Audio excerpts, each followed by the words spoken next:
just a little heads up, we will be talking about eating disorders. So if this does trigger you in any way, please feel free to miss this one out.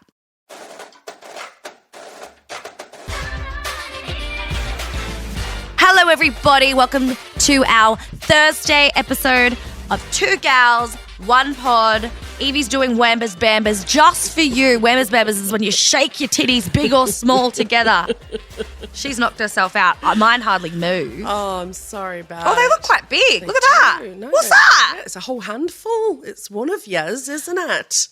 You're listening to Two Girls, One Pod. I'm recording from Wurundjeri land. And I am recording on Wangabara land. So there you go. Thank you for joining us. Our Thursday episode, Angie, is a little bit deeper. It's a little bit more divey. Yes. We like it to be a little bit more heavier. You know, it's almost like a heavy whipping cream rather than a like, you know, those ones that you... No one likes to eat that one. I mean, sometimes you like to eat it, but you sometimes just flick it away. You're like, oh, it's good, but it's not that heavy whipping cream, double cream. You want to feels. So this is a full cream episode. That's what we're going to call it. A full cream, creme de la creme episode. And what about that? Full fat? Full fat. Oh, Good segue. It's full fat. Perfect segue, because I came across another article the other day. I love me an article. And it was... Well, the article is this woman was talking about celebs the media used to consider fat when they weren't, and how they manipulated an entire generation. And it got us both thinking that when I look back over time and I think of certain people, like for example, this one was huge. There was a time in Hollywood where Kate Winslet was classified as a bigger woman, right? And on Titanic, Joan Rivers even said that they could have both fit on that raft, which to me, looking back when I don't know how old I was when Titanic came out. I was really young, one of my favourite movies of all time. But I remember growing up thinking, yeah, she is a lot, like she's fuller-faced than the other women I would watch. Maybe because I was watching teen shows. I don't know. She was only a teenager when she did the film, though. I think she was only 19, 20. And I look back now and I'm like, that body is tiny. Like, what? Did they Mandela affect us to make us think that women that were a size 8, like bigger than like 8, 10, 12, were big women, not size 6s, 4s and 2s or whatever they are? Oh, my goodness. Well, I mean, everyone knows that the camera adds 10 pounds, which I don't know about that. I really don't know about that, because we've been on television for a long time and I don't think we look bigger on TV than we are in real life. I've never had someone say to me, oh, you're so much thinner in real life than you look on TV. I get that all the time. People always say you're so much smaller than what I thought. Oh, well, so maybe it does. Or thinner? No, they always say shorter, and they also say, I didn't realise how small you were. Right. Well, see, I think you can see exactly how small you are on TV. Like you did Dancing with the Stars and you did Bachelorette, and you were tiny, and like absolutely tiny on both of them. Yeah, and The Jungle, so how small. Small, do they really? I don't know. Anyway, I think maybe it's a certain person that looks bigger with that celluloid camera. I don't know. Maybe. I don't think I look bigger on camera. I think I look exactly the same and what I do in real life. My mind is so manipulated by the media that I don't even know what I think when I see myself. I probably think gross.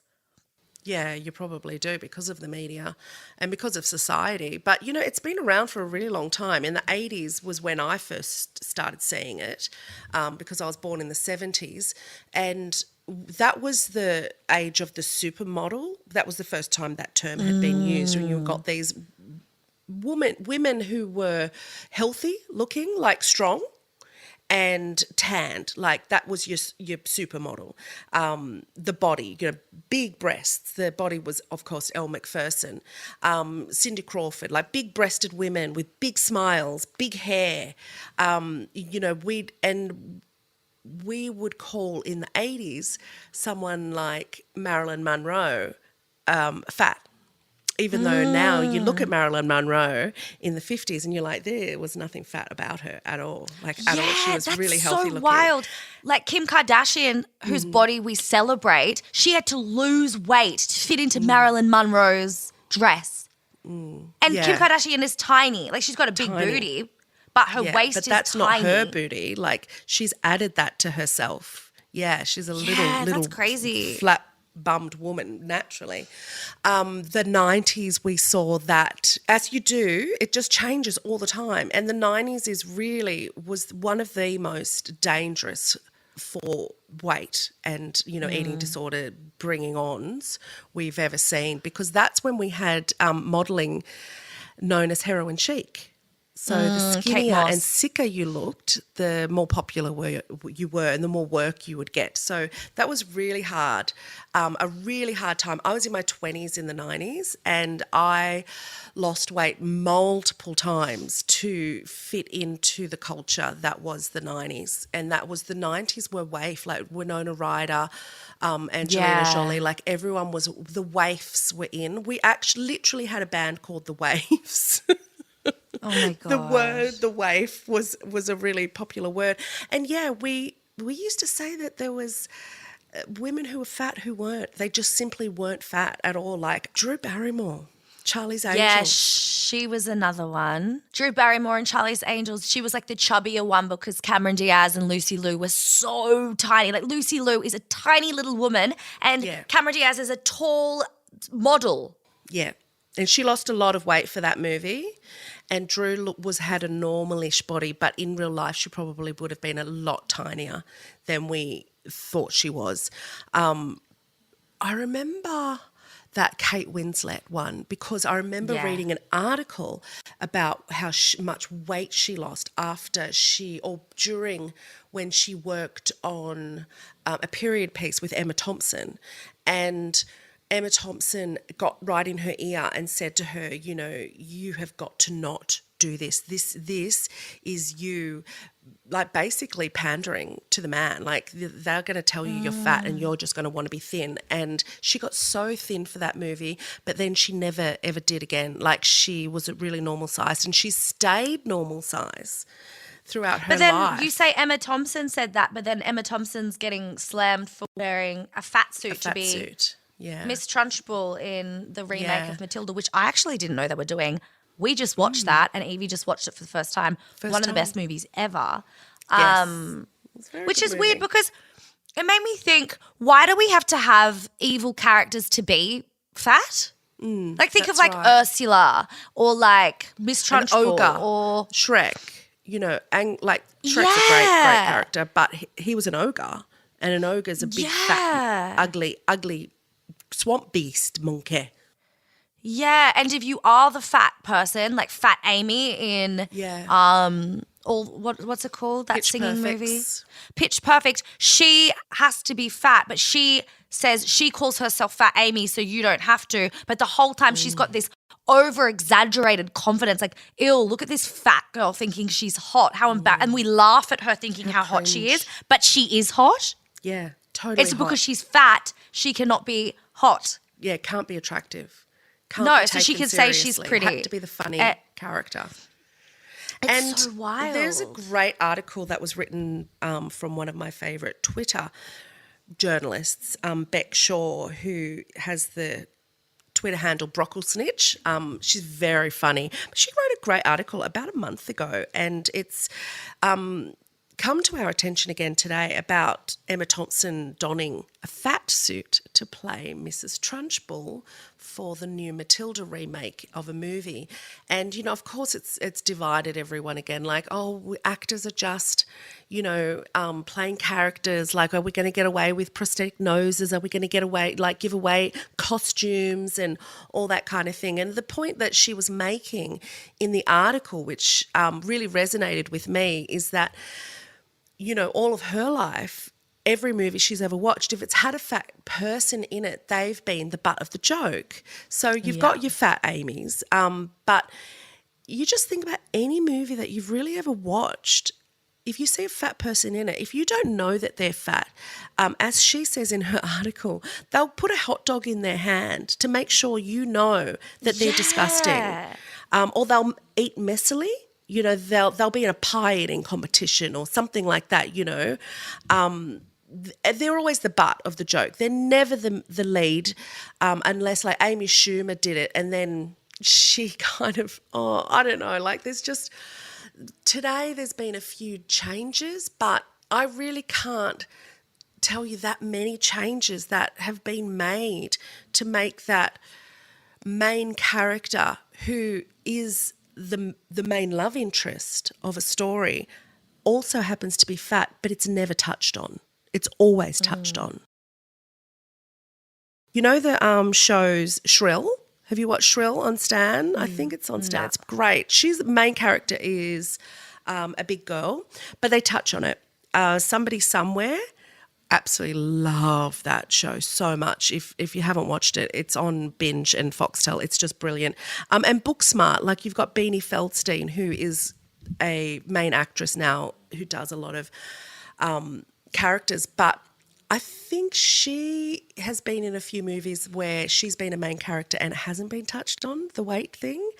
But most of the time, I mean, this is very recent, until now, if you're big on TV or film, you would never be the attractive one.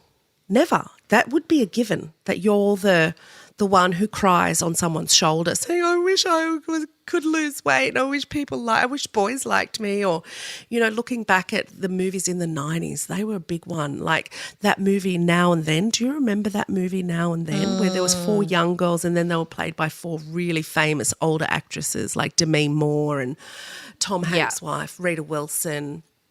Anyway, there was a young girl in that, Melanie Griffith. Thank you. Melanie Griffith. There was the Rita Wilson's character, the young girl, was chubby, and she wasn't chubby at all, but she was always shown eating Twinkies and having kind of a problem with food. And people don't understand what it's like to watch that as an actual bigger person, watching someone who isn't bigger and be told that person who you'd actually be really happy to look like is not accepted, has not got an acceptable body. And it's like that old saying that goes, well, fuck, if they're not okay, then what are they saying about me? You know, that way of thinking, I would have that all the time. And the amount of dieting and absolute self-destruction that I would go through, put my body and my brain through, because, you know, when you're dieting, you're depriving your brain of so many nutrients and good fats and all that kind of stuff, and putting bad drugs into your body. Like in the 90s, I would get injections that I couldn't even tell you what they were to help my fat go away. Never did. Or I would take speed medication, which was prescribed to me. That was huge to take that back in the day. What was that? Yeah, Duramine was a big one. Not just me, like you have an eating disorder as well, and you've never had a weight problem ever, but you use the term fat as a derogatory all the time. Oh God, I feel so fat. Oh, my face, look at my fat head. You know, it's so in us, it's so entrenched in us in a society that the word fat is a bad thing, that we use it like we used to use the word gay. And for someone who actually is fat, it's just this constant reminder that you're not accepted, that you're not acceptable, when, you know, thin people all around you are saying, oh, God, I feel so fat today. Yeah. That it's a sad state of affairs when we're making a thin girl who has no weight problem have an eating disorder because she's so frightened that she's going to end up being fat and unaccepted by society. We have a guest. We've got our very first guest too, and this is a guest to have. Oh, she is divine. I've said it once, I've said it 1,000 times. I love me some Georgia Grace. I've got a massive girl crush on her. I think she's divine. She's smart. She's beautiful. She knows about sex. What more can you want in life, truly? And she's so nice. Yeah, she's pretty. And I think after this episode, you're all going to have huge girl crushes on her. All right, so we're going to do some questions that have been provided to us from our listeners, and one of them, which I think is a great question, a lot of them are great questions actually, but this one in particular I wanted to ask you, Georgia, is how do you talk to someone about STIs before sex if you have an STI? This is a really great question, and I think when it comes to STIs, unfortunately, there still is a lot of shame around Stigma. having Such a shame and stigma. stigma, and they are so common, so human. They are often a part of sex, and many people are living with them and having wonderful, fulfilling, sexy, liberated, empowering lives. So just remember that. And I think the first step is to get all the information as to this STI, as to how you can manage it, anything that you need to know, because the more information you have, the more knowledge and the easier that will be to communicate that to whoever you're having sex with, so that they feel empowered with that knowledge too. So do a bit of research, go see a GP, a sex-positive GP, always. Yes. I think it's always really important to have the conversation up front, to let someone know that information, and to say something along the lines of, hey, I'm currently living with X, and these are all of the things that we can do to make sure we are both practicing safer sex. How do you feel about that? Is there anything that you would like to know in order to feel comfortable coming into this?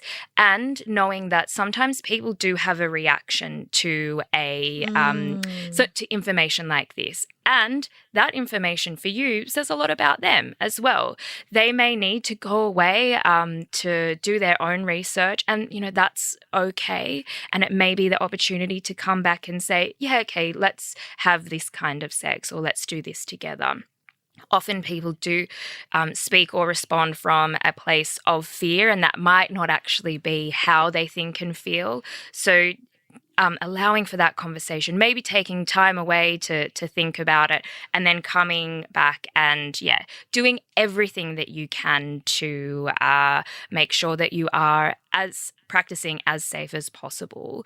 But you can have really great sex. And I think if you ever do receive that information from someone, please know that can feel like a really edgy, scary, and uncomfortable thing for them to share. So if you can hold space for them, show them respect, be kind to them, and that would have or could have felt really big. So doing what you can to be really gentle and kind with people, and knowing that your sex life will be and can be really great with these open conversations. Yeah, great. It's all about communication, isn't it? Yeah, you have to totally. put yourself in the other person's shoes. You've got to think, if you had that STI, how would you want somebody to respond to you, and vice versa? It's not, I think the stigma thing is such a big one, and we're so worried that then they're going to go away and talk about it. But that says, like you said, more about them than it does you having it. So that's a big message, I feel, as well.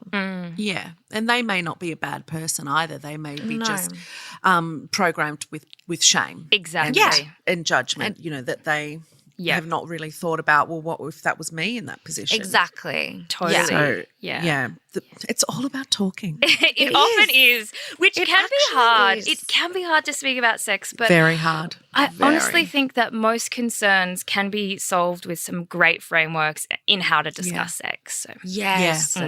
Yeah, it's all about learning how to do it. And unlearning. Yeah, and unlearning. And deprogramming. Yeah. God And we've all got to got do it. so much to learn. And keep learning. Still, that's the one thing, no matter how old you are, always know that there's still more to learn. Now, this brings me to another one.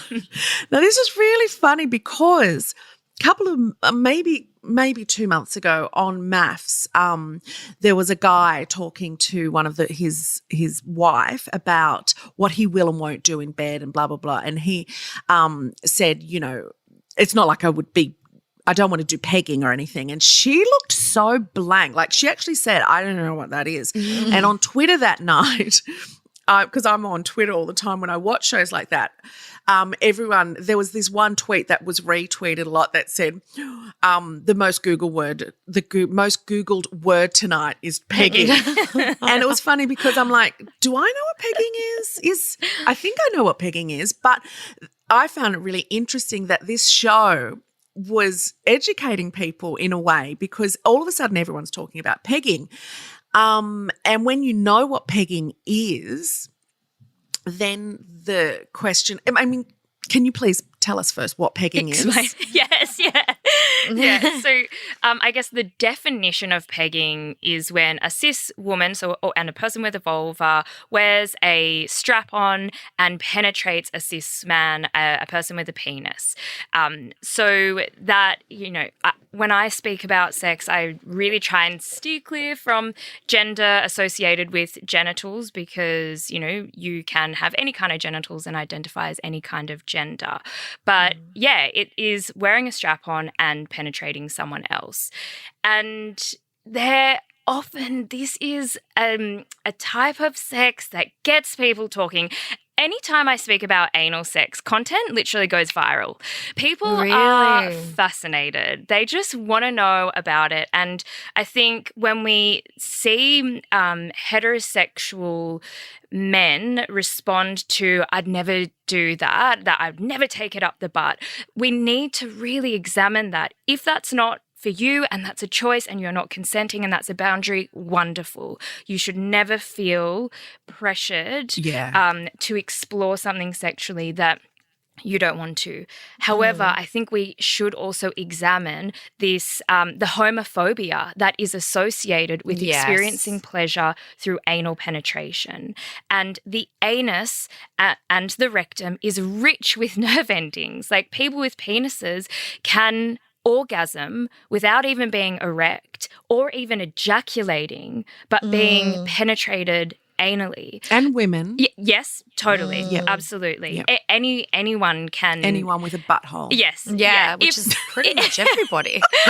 Pretty much everyone. There is so much pleasure that can be experienced there, but because there is this association that experiencing a type of sex says something about who you are and your sexuality, unfortunately, a lot of people aren't experiencing something that they may be curious about. Yeah, and that's a real shame because, a lot of women are asked to have anal sex and that doesn't make us gay men. No. So why would it be? That was actually one of our listener questions as well, is why are cis straight men okay with being pegged but not okay with a real dick being up there? Yeah, and I mean that's a big question. That is about sexuality. Yeah, and that it is. comes down and who's attached to that dick. Exactly. This comes down to this, a lot of what discussions that we'll hear is people saying, I'm not going to peg my husband. Does that mean he's gay? And of course it doesn't. If the only thing that can say something about your sexuality is you, if you feel comfortable to share that, the only thing that can say that is you. So a type of stimulation, a type of sex that you enjoy says nothing about your identity unless you want it to. Yeah, right. So we need to start challenging these ideas when, someone would feel perhaps really vulnerable asking to try this new thing with you and you come at them with shame or blame or accusations. Pegging can be really fun for everyone involved, and we haven't even spoken about the person wearing the strap-on. It can be so pleasurable whenever I invite some of my clients who are curious about pegging or wearing strap-ons. They practice putting it on, walking around the house, thrusting with it, seeing how it feels to have this appendage that they don't usually have. And it's fun. Didn't you get Angie to peg you a little bit with a strap on? No, that wasn't Georgia. That was what we did, BDSM. Yes. I did see that. That was great. That was a different Angie tries it. But I got to put one on and I got to feel what it was like. And you know what? I'd never done it before. And that feeling. How did it feel for you? I think I said I liked it. It came with this weird sense of power, and I don't know if it was like a conditioned thing with men. You know, cis men are powerful, but instantly that came into like my psyche was, oh wow, this feels quite powerful. But then when I was asked to like not actually insert it, but like pretend to do it, I got really uncomfortable. Well, there was a crew, an entire crew around me. Maybe if there wasn't, I might have been like, yeehaw. Yeah. But yeah, it was a really, really different feeling to anything I've ever experienced sexually before. But I kind of dug it. I was like, I feel powerful. Yeah, it's fun and pleasurable and sexy for so many people. So, yeah, if you're curious about it, go get one. Try it on. Yeah. Thrust with it. Explore it. Yeah. You freak flag fly, I say. No judgment up in here. Go for gold. We got a really gross one, but I don't know if we should talk about it, but it's just really triggering. Oh, okay. But it was like a male ex-friend said he won't date women his age, he's 47, they taste different to 20-year-olds. True or false? All our minds. Oh, gosh, there's just so much about this. I mean, the first thing I want to say is genitals taste like genitals. They are not meant to be rosebuds. They are not meant to be strawberry lip gloss. They are genitals. And this, I think, you know, date whoever you want. You're attracted to, you know, whoever you want, so as long as it's legal and consensual. Yeah. But, yeah, we really need to change this conversation around genitals. There are certain things that you can do, and I think lots of people have a responsibility if you're having sex or you're wanting to receive oral to feel more comfortable for yourself or to allow your partner to have a better experience as well. Many people do opt for a quick shower or a body-safe genital wipe, and that's awesome, great. However, genitals are genitals. Like we can't and we shouldn't expect them to, you know, smell like something specific. Tastes like a lollipop. They won't. And also it's an individual thing. Yeah. It's Yeah, such what's an age got to individual do with what your vagina tastes like? Whether you're 40, 18, 60, like what does he think as you get older your fanny gets more like I don't know. There's like sloppy. Stupid. Yeah. And it would have so much to do with everything, like just, you know, what you eat or what you know, what your hormones are doing at the time. I never forget watching this movie with John Krasinski in it and Maya Rudolph. And the very beginning of the movie, he was going down on her and he was like, you taste different. And she said, what do you mean? And he goes, there's a different taste. And she was pregnant. Oh, cool. She was like, maybe I should do a pregnancy test or something. And she did. And he was like, I knew it. There was something different about you. And it wasn't a bad thing. Yeah. He was just like, there's a different taste in that. Yeah. And I thought that was so fascinating. Like there's a movie that's probably 20 years old. And I remember it blew my mind because I'm like, wow, we've got so many different factors that make – I remember working about 20 years ago at SeaWorld and a girl telling me that she liked going out with this particular guy because he was a vegan and his cum tasted clean. Yeah. Like it didn't have any preservatives in it or whatever, you know. She was – and I remember thinking at the time, that's weird. Preservatives in your cum. That's like the that episode of Sex and the City when Samantha has funky spunk.